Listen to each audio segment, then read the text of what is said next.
آج کی ویڈیو میں ہم آپ کو سلطنت عثمانیہ کے ایک بدترین دشمن کے بارے میں بتائیں گے جس نے سلطان محمد فاتح کے سفیروں کے سروں میں میخیں ٹھکوا کر انہیں قتل کر دیا تھا۔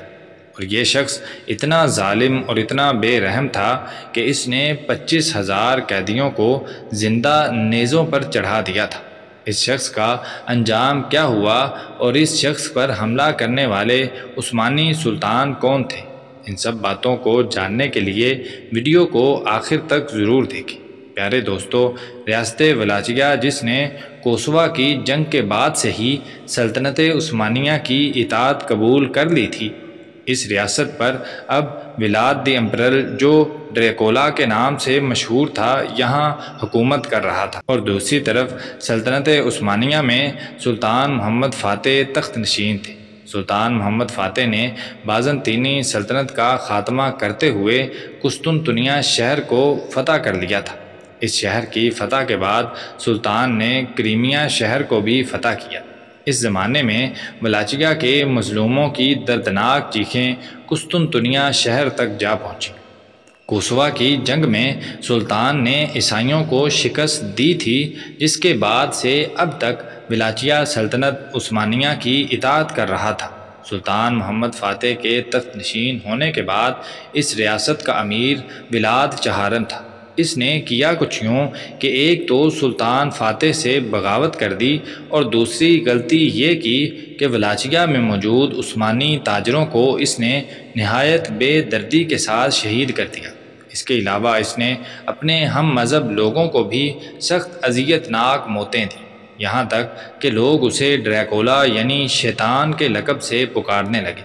اسے معصوم لوگوں کو قتل کرنے میں بڑا مزہ آتا تھا اور وہ اس کے لیے اپنی شیطانی ذہن سے عجیب و غریب قتل کے طریقے ایجاد کرتا رہتا تھا، لیکن سب سے زیادہ اسے لطف جسم میں میخیں ٹھکوا کر قتل کرانے میں آتا تھا۔ جب اس کے ظلم و ستم کی داستانیں سلطنت عثمانیہ کے پایہ تخت قسطنطنیہ پہنچی تو سلطان محمد فاتح نے ایک طاقتور فوج تیار کی اور اسے سبق سکھانے کے لیے نکل پڑے۔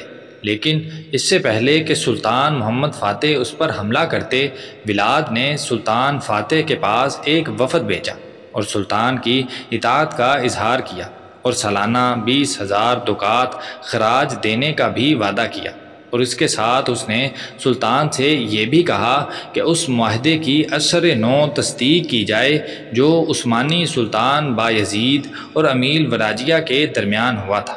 سلطان نے اسے منظور کر لیا اور ولاچیا کا وفد واپس چلا گیا، لیکن یہ معاہدہ صرف ایک بہانہ تھا اور اصل میں وہ سلطان کے حملے کو ٹال کر ہنگری کی مدد حاصل کرنا چاہتا تھا۔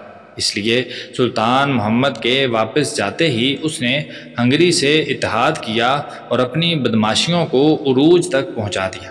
جب سلطان محمد فاتح کو اس کی خبر ملی تو سلطان نے تصدیق کے لیے اپنا ایک نمائندہ ولاچیا روانہ کیا، لیکن ولاد نے اسے بھی بے دردی کے ساتھ قتل کروا دیا۔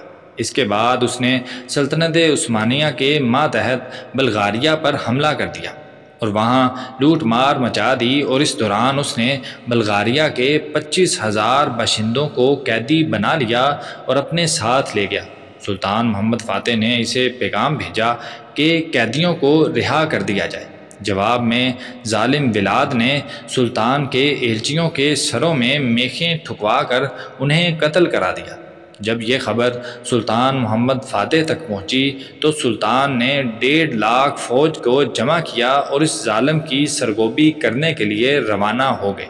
سلطان محمد اپنی فوجوں کے ساتھ ولاچیا پہنچے اور یکے بعد دیگرے شہروں کو فتح کرتے ہوئے سلطان ولاچیا کے پایہ تخت تک جا پہنچے۔ وہاں سلطان نے ان لوگوں کی لاشیں دیکھیں جن کو ولاد بلغاریہ سے قیدی بنا کر لایا تھا، لیکن یہاں ولاد سلطان فاتح کے ہاتھ نہ آیا، وہ بھاگ کر شاہ ہنگری کے پاس چلا گیا۔ سلطان محمد فاتح نے اس کو معزول کر کے اس کے بھائی رادول کو اس ریاست کا نیا امیر بنا دیا، کیونکہ رادول کی تربیت سلطان کی نگرانی میں ہی ہوئی۔